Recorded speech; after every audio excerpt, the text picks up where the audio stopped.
Good evening, everybody. I want to welcome everyone to LSE and to the Conference on the Future of Capitalism in an Age of Insecurity.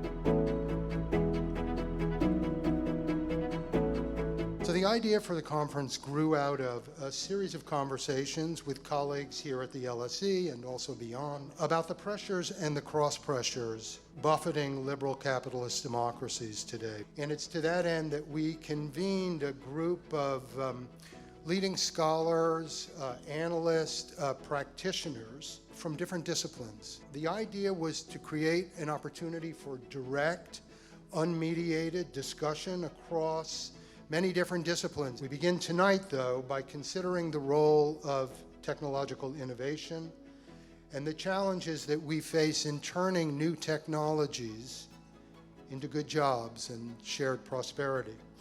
And we're very fortunate to have with us tonight someone who has thought long and hard about these issues, Professor Daron Acemoglu.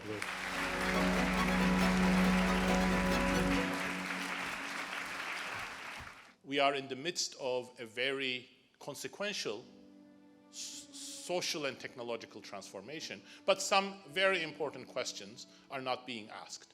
And those relate to who controls technology, how that control translates into different forms of technology, and also for tools such as artificial intelligence and digital tools more generally, who controls the information that is so central for their functioning.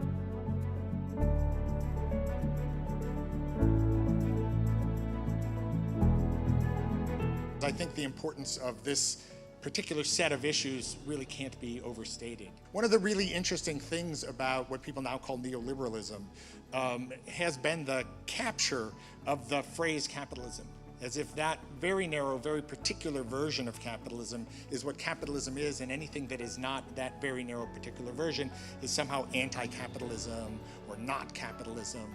Whereas, in some ways you'd almost want to drop the word capitalism and just think about free enterprise. This is not the end of globalization. It is recentering the globalization. From saying there should only one factory in the world, to saying one source of chips, to saying one source of the back-end work, one source of predominant capital, to one where we're beginning to say you can actually create a diversified structure. And here, the old multilateral institutions are not going to work.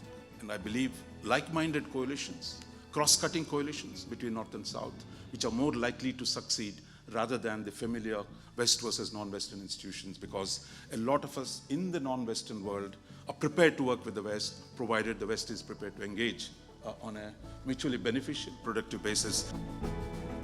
My question is kind of about how do you practically implement this suggestion of shifting mobilization to be more around economic than cultural issues?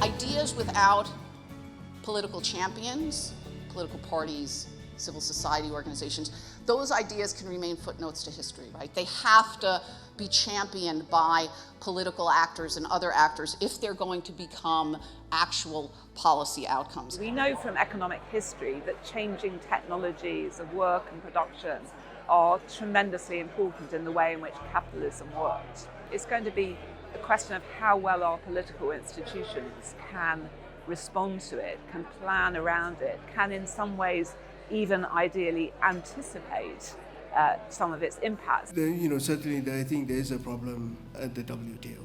I don't think that the rules as set up are helping, or helpful, I should say, helpful to countries that are so far behind. I think that's one area where clearly I think there needs to be a rethink. Workers don't believe that the global economy is working for them, and it hasn't been distributed equally among individuals, so it has brought a lot of prosperity, but not to everyone equally. And this inequality compounds existing social and political tensions, and it further undermines beliefs in the global economy. Now we have a backlash against globalization, and I think the temptation is to move, again, overcorrect in the other direction. Forget about liberalism, it doesn't work anymore. What we need is economic nationalism, subsidies, industrial policies. The real danger we have today is, I think, states may get a little too enthusiastic, a little too unapologetic about the correction, and they may overcorrect. And I think that's the challenge that we face today. Redirecting technological change, I think, has to be a part of the agenda, part of the conversation, and part of what we aim with policies.